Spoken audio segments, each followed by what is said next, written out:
Hola, en aquest mòdul parlarem de la seguretat a internet.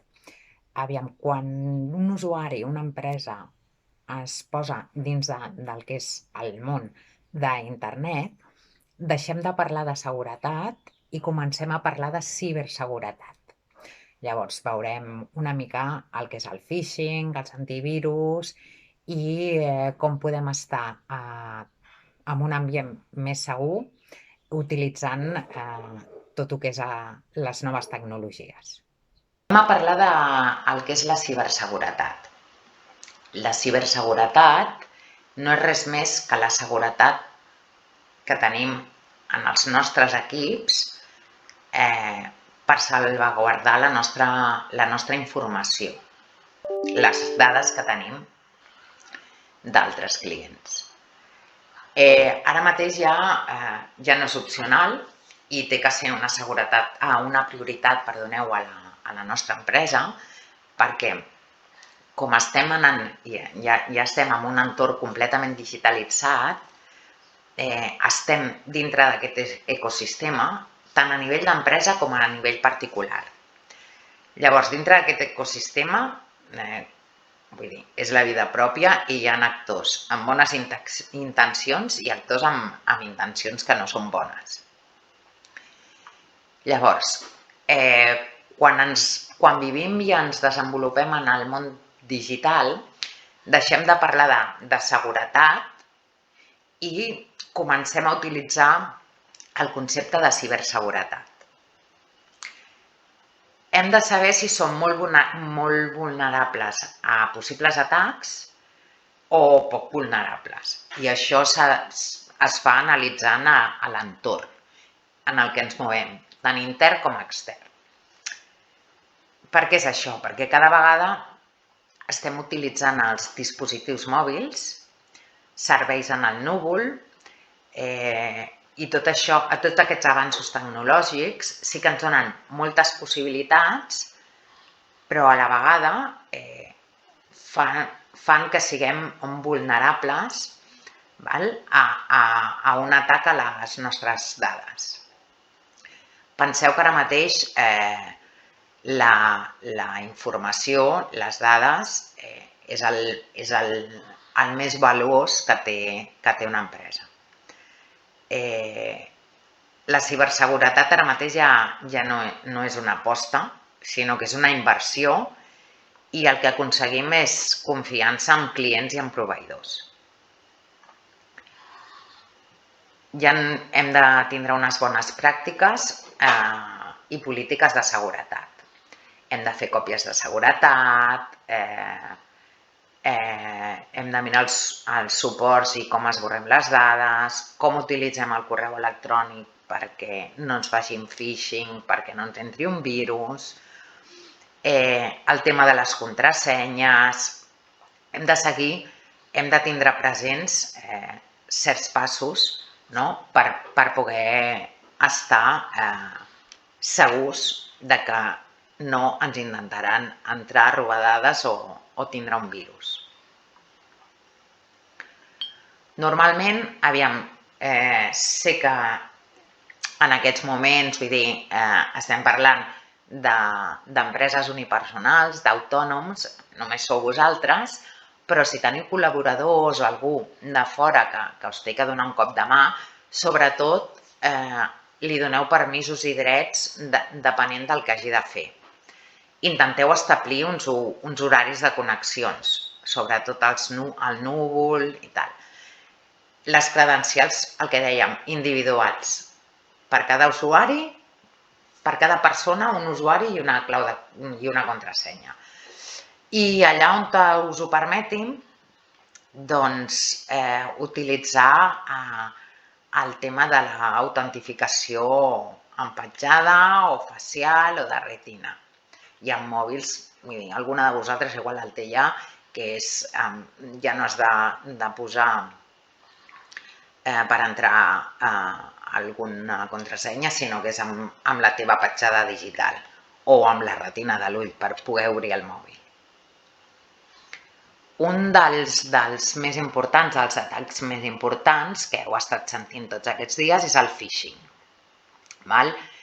L'únic que pretén el phishing és robar-te les dades privades de l'empresa, dades d'usuaris que te les han deixat, són privades, i el que fan és una de dos, o et demanen per tornar-les a tindre tu, et demanen diners, o et poden entrar en el banc, en l'ordinador, perdoneu, i et poden infectar o directament entrar a la teva compte bancària. Quins tipus de phishing hi ha? Doncs des del correu electrònic que va dirigit a una persona específica dins de l'empresa, des d'aprofitar un missatge legítim d'una empresa i modificar certes coses perquè vagis amb un enllaç que et puguin treure les dades, suplantacions de domini, i hi ha un, no sé si, ara el tema viatjar, però hi ha un que és molt clàssic en els aeroports, que és que generen un atac de xarxa wifi obert i gratuït, tu entres i ja està. El hacker us treu la informació sensible. Sobretot treuen contrasenyes i números de compte bancària. En els aeroports la xarxa wifi no és gratuïta. Després, aquest és l'estafa del CEO, és més amb mitjanes i grans empreses, t'envien un missatge com si fos el teu jefe i d'aquí et treuen informació. I existeix a l'inrevés, d'un empleat que li demana al CEO certes dades per poder també... Normalment és per accionar transferències, perquè ja són empreses, estem parlant d'un volum més gran. I aquest sistema és el Wally. Què hem de fer? Sobretot, la nostra informació. Còpies de seguretat. Hem dit que les dades, la informació, és l'actiu més valuós d'una empresa. Davant d'una pèrdua d'informació o d'un robatori d'informació, el més imprescindible i el més important, l'eina més important, són les còpies de seguretat. Normalment es diu que es segueixi la regla del 3-21. Què és la regla del 3-21? 3 còpies de seguretat emmagatzemades en 2 mitjans diferents i una tercera còpia en el núvol. L'hem de tindre al núvol. Important saber com recuperar aquestes dades en un cas de desastre. Ens hem de protegir del software maliciós. Últimament ja ho hem vist, i molt més des del tancament que hem tingut. El tema dels atacs informàtics està a l'ordre del dia. Penseu que sempre és una motivació econòmica, és per demanar-nos diners o per treure'ns diners del banc si aconsegueixen entrar a la nostra compte bancària. Hem de protegir la informació i l'única manera de protegir-la és instal·lant software específic de protecció. Dispositius mòbils, que ara són el nostre pa de cada dia i és amb el que gairebé fem tot. Hem de minimitzar el risc amb els dispositius mòbils perquè són una font d'entrada de virus bastant important. Una, evidentment, evitar el robatori. Protegir l'accés al nostre mòbil mitjançant contrasenyes i sistemes tàctils. I ara el que es porta molt ja és el doble sistema, el doble factor d'autentificació. Hem d'evitar utilitzar les xarxes Wi-Fi públiques. Ara mateix, vull dir, el tema de les dades en el nostre mòbil normalment és il·limitat, així que intentem utilitzar el nostre, no connectar-nos amb una web pública o aliena. Tindre l'antivirus instal·lat. Realitzar també còpies de seguretat del mòbil regularment. Intentem evitar el Bluetooth, important, i xifrar les dades emmagatzemades en els equips mòbils o en els portàtils, sempre que en sigui possible.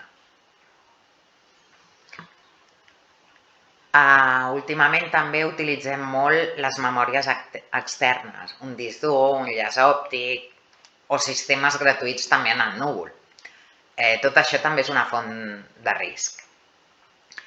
És una porta d'entrada per malware, virus, cucs, troians, i d'aquí també ens poden extreure informació. Una de les millors eines és monitoritzar, és controlar l'ús dels dispositius externs. Si controlem això, si veiem un pic de dades excessiu i prolongat, això vol dir que tenim una possible amenaça. Aquí us he posat dues webs, que són, un és els millors antivirus del 2021 i l'altre els millors software per evitar malware i spyware del 2021. Són enllaços, anireu i us mireu, veureu que aquest software normalment és el mateix.